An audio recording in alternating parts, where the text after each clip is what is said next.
Welcome to EPG Pathshala. I am Dr. Neeru Tandon, Head Department of English, VSSG College, Kanpur. We are presenting paper on linguistics. This module number 21, Predicate and Argument Structures, has been written by Dr. Shamim Fatima from Department of Computational Linguistics, Mahatma Gandhi Antarrashtriya Hindi Vishwavidyalaya, Wardha, Maharashtra. In this module, we will discuss the Theta Theory, its relevance and important components. We will also discuss relevant approaches to the predicates and their arguments. Argument structure, thematic structure of verbs will also be discussed. Verbs are like nuclei on which the structure of a sentence is built. It is necessary to understand the nature of a verb in order to form a sentence. Traditionally, verbs are put into two categories: intransitive verbs and transitive verbs. Intransitive verbs which do not need object to complete a sentence. For example, in English, to sleep, to laugh, to eat. Transitive verbs need one or more objects to complete a sentence, like to eat, to give. We need something to eat. If we say to eat, we need something, some object to eat. To give, we also need some object to give. But to laugh, we don't require anything. We can laugh on our own. We can sleep on our own. So that is something, the difference between transitive and intransitive verbs. Transitive verbs are further put into two subcategories. Those which take one object, that is direct object. For example, to eat bread. So that is object. To read a book. Those which take two objects, direct object and indirect object. For example, to give, to fill. The latter is called ditransitive verb. Recent developments in the area have pointed out that the above definitions and classifications are not adequate to discuss the nature of all verbs. It can be understood by the example of English verbs to put and to fill. In order to describe the verbs to put and to fill, we have to mention not only the subject and object, but also location of where the things are to be put or filled. Consider following sentences. Raj put the book on the desk. Raj put the book. Raj is filling water in the bucket. Raj is filling water. So in first and second sentence of the first category, we find Raj is the subject, book and water are objects respectively. Then what is the relation of on the desk and in the bucket with the verbs put and fill in first and the second category of sentences? In which category these location part of the sentences on the desk and in the bucket are to be put? If they are neither subject nor object, then what type of relation they have with verbs? If we delete them from sentences, the sentences go wrong. What type of roles they have in sentences? For such reason, the Theta theory has been developed to answer these questions, to make you understand these questions. These are very important, simple but important questions. Theta theory. Theta theory is a principle of grammar which accounts for the relation between predicates and their arguments. In modern grammar, predicate is a verb, the nature of which decides the number and type of arguments to form a grammatically and semantically correct sentence. Argument, noun phrase or prepositional, postpositional phrase which take part in the completion of a sentence. For example, Raj goes to school. Theta roles are the relations which arguments bear with their verbs. Each and every NP or PP receives a specific theta role from a verb in the sentence. Idiom chunks or elements, for example, expletives it or their inserted to occupy an obligatory position of syntactic structure which are not included in NP arguments. The overt anaphors are expressions and pronominals including empty elements such as pro and pro are all arguments because they have theta roles. Now, what is the position of the argument? Let us also discuss about it. It is a position to which a theta role is assigned. The argument position is termed as a theta position. Object position is always a theta position, but the subject position may or may not be a theta position. If the subject position is filled by expletive it or their, then it is not a theta position. If the subject position is filled by an argument, it is a theta position. Consider some examples that I am going to discuss. Just see on your screen. The boy is playing football. Child is laughing. It is raining. There is a boy playing in the garden. Now you see that subject noun phrase the boy and object noun phrase football are arguments. The boy is playing football. Subject noun phrase the boy is the initiator of the action and the object noun phrase football is the object at which the action is done. In next sentence, child is laughing. We see that noun phrase child is an argument which is doing action of laughing. Then in sixth and the seventh sentence, which is we are using it is raining, there is a boy playing in the garden. Expletive it and there are at the subject positions respectively. So expletive it and there do not have any semantic relations with verb. In other words, we cannot say that what type of role they are playing in sentences. Hence, they are not the theta positions. An actual or potential theta position, it is termed as A position. A position or A bar position, it is a position where no theta role is assigned to an noun phrase. Theta roles. See the symbol on your screen. This is the symbol used to denote the theta. Theta roles are the name of the relation which arguments have with their predicates in a sentence. Following are the theta roles which argument may have in sentences. You see in this chart, there are theta roles, then there are definitions and the examples are also there. When theta role is the role of the agent, the definition will be that the agent is the initiator of the action, it voluntarily does the action. And the example, Raj is playing football. Who is the agent over here? Raj.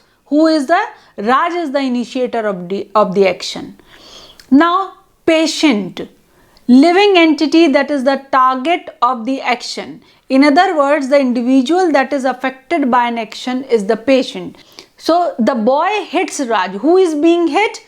It is Raj. So, he is being affected by the action of hitting. So, he is the patient. Now, we have theme. Non-living entity that undergoes an action which may result in a change of a state is known as theme. Rice cooked. Rice, the word rice over here is the theme. Experiencer. Living entity involuntarily experiences the event which can be mental or physical.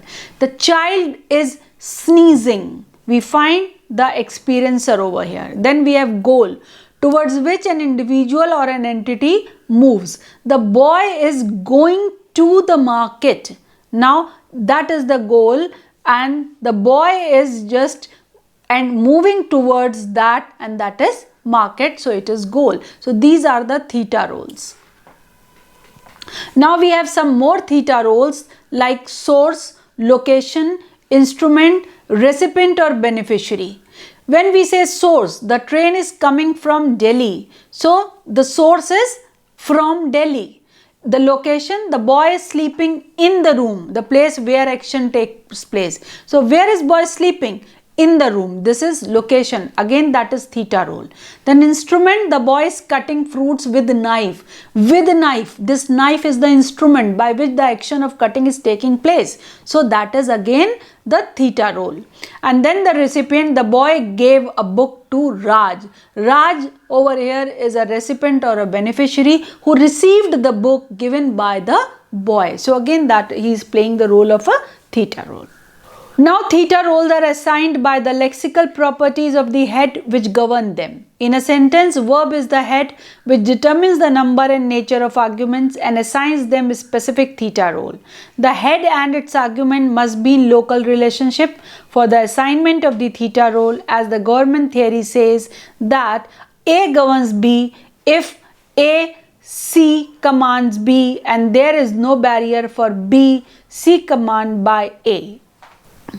As mentioned in earlier slide that for the assignment of theta roles, the locality relation between verbs and its argument is essential. The verb may assign theta roles to NPs only within its maximal projection, that is verb phrase subject.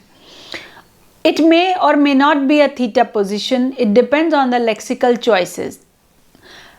For example, the workers seems to protest against the chairman.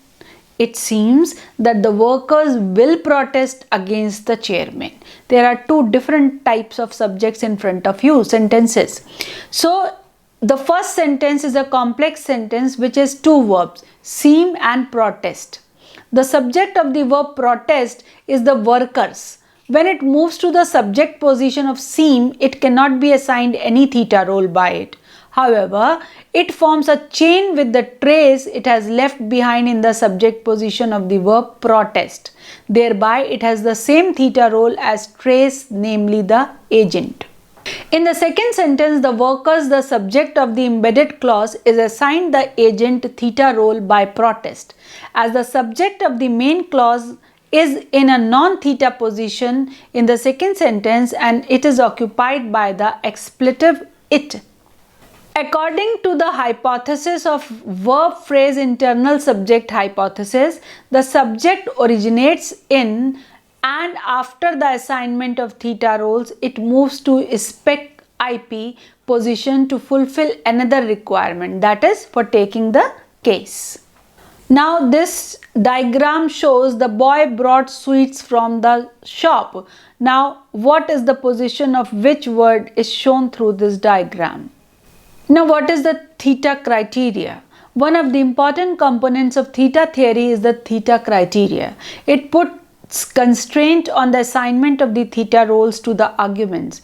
According to Chomsky in 1981, theta creation is defined as follows. I quote, each argument bears one and only one theta role and each theta role is assigned to one and only one argument, unquote. There must be a one-to-one correspondence between theta roles and their arguments in a sentence. Number of arguments should not be more or less than the number of theta roles of the verb. Consider the following example. Thematic structure of the verb to eat, that is, Raj eats pizza. Raj eats pizza burger. Thematic structure of the verb to kill, that is agent or patient. Raj kills wolf. Raj kill. In this, the verb to eat needs only two essential theta roles, agent and theme. C has more arguments than the number of theta roles to be assigned. In next sentence 11a, the verb to kill has two theta roles, agent and patient, to assign to its arguments, but the 11c has the less number of arguments, only one argument, that is Raj. Then the required number of arguments for the assignment of theta roles are there. One theta role, that is theme, left unassigned due to the lack of the arguments. In both the cases, in sentence 10c and 11c, the theta criteria gets violated. Thematic structure of to eat as agent and theme both, we say Raj eats pizza and burger. Here Raj is the agent and pizza and burger are the theme. If the arguments pizza and burger are conjoined by and, then they become one entity and they can take single theta role, that is theme. What I told you about argument, you can see in this particular slide that they have been divided into two parts, essential argument and non-essential argument. Without essential argument, we know that the sentence remains incomplete, and non-essential argument, it's not necessary to complete the sentence. For example, Raj is filling water in the bucket is the essential argument. If I am saying Raj is filling water, if in the bucket is removed, we cannot understand that Raj is filling water to where. Non-essential argument, Raj gave me a book in the classroom. Raj can give me a book anywhere. So whether he gave me in the classroom or somewhere else, that is non-essential argument. In 13a, there are three arguments. Noun phrase Raj as agent, noun phrase water as theme, and PP in the bucket as location. The sentence is correct. All the arguments in 13a are essential for the sentence to be correct. If any of them will be removed, the sentence would be incorrect, as it is clear from 13b. The location argument, that is the bucket, is missing in sentence 13b and the sentence is wrong. Non-essential arguments are adjunct which provide additional information. They are not essential for the sentence to be complete. If they are removed from a sentence, it won't affect the grammaticality of it. The sentence remains correct and complete in its own. In 14a, there are four arguments. Noun phrase Raj as agent, noun phrase me as goal, noun phrase book as theme, and PP in the classroom as location. Here the location argument PP in the classroom is an additional information which can be dropped from the sentence. It won't affect the grammaticality of a sentence, as it is clear from the sentence 14b. Verbs may be grouped according to the number of the essential arguments they take. Required number of arguments must be there to produce a well-formed structure. Intransitive verbs need only one essential argument. The verbs which take two arguments are basically transitive. There are some transitive verbs which need a sentential argument as one of their arguments to generate a correct sentence.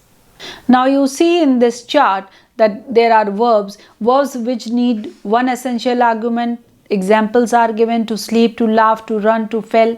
Verbs which need two essential arguments, three essential arguments, and verbs which take a sentential argument: to swear, to claim, to listen, to hear. So that is something that makes clear that how many arguments are required for a verb to complete the sentence. Now again, to further my argument, I am just showing you this particular chart which will help you in understanding.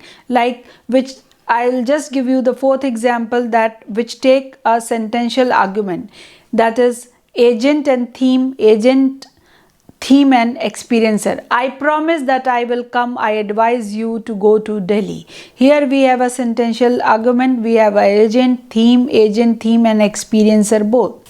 Now when we talk about argument or the thematic structure of the verb which take one essential argument, I say to run. I say the boy runs. That is one theta argument. To fell, the tree fell. To die, the boy died. To sneeze, the child is sneezing. So child is experiencer over here. To sew, that is agent and theme both. She is sewing clothes. Agent and the clothes is a theme. To kill, he killed wolf. He is the agent, wolf is the patient, and so on and so forth. These are some more examples that you can see and practice. Argument or thematic structures of the verb which need a sentential argument in their theta grid.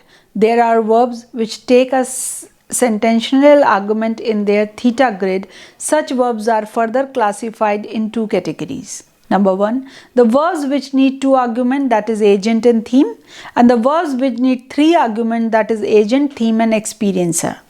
Theme argument in both types of verb is sentence or clause. These are some more examples to make it clear what I said earlier. Now let us talk about theta absorption. An argument that is otherwise essential but is nevertheless omitted from the surface of the sentence and still the sentence is complete represents the case of theta absorption. For example, Raj is playing football. If I say Raj is playing, even then the sentence is complete. He is playing, he may play any game. But if I want to say he is playing football, then it is the sentence is complete also. In another sentence, the theme argument, that is game, has been absorbed in the verb play, not a football. The arguments which are generic in nature or lacks specification can be absorbed in the verb, such as something readable, something edible. The argument can be dropped from the surface if it can be understood from the context. The verbs vary language to language in this regards. In Hindi, Urdu, we can drop the argument if it is contextually specified, but in English, we have to put it at the place of the argument being dropped. Consider next example. Suppose I say to buy. Raj is buying fruits from fruit shop. In Hindi, we will say Raj फल की दुकान से फल खरीद रहा है. Now see, Raj fruit shop from fruit buying is.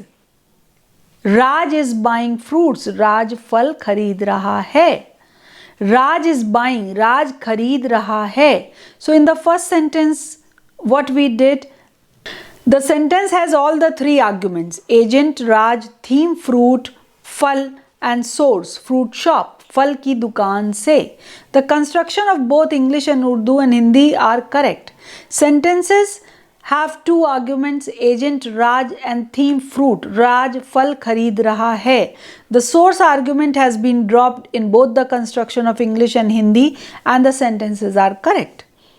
In next sentence, only agent argument Raj is present in the sentence of English and Hindi Urdu both. English sentence of 29 is not correct with agent Raj only, but its Hindi equivalent is correct if we use such sentence in reference to earlier context. In English, we will have to put it at the place of the theme argument in order to make it correct. Raj is buying it. So there are several verbs which differ in English and Hindi in regard to the number and nature of the arguments they take. Chomsky in 1981 and again in 1986 has coined the term theta absorption for this phenomena of the absorption of the argument in a verb. It was Gruber who for the first time talked about this phenomena of theta absorption in the name of incorporation. Incorporation is the phenomena where two elements become one unit and present at the surface of a sentence. The phenomena of incorporation differs from the phenomena of theta absorption, where arguments of the verbs are dropped from a surface and are inferred from the semantics of verbs. To sum up, I will say that the number of underlying theta role is same in all languages, but as languages differ in regard to their capacity of theta absorption, the surface manifestation of theta role may differ from language to language.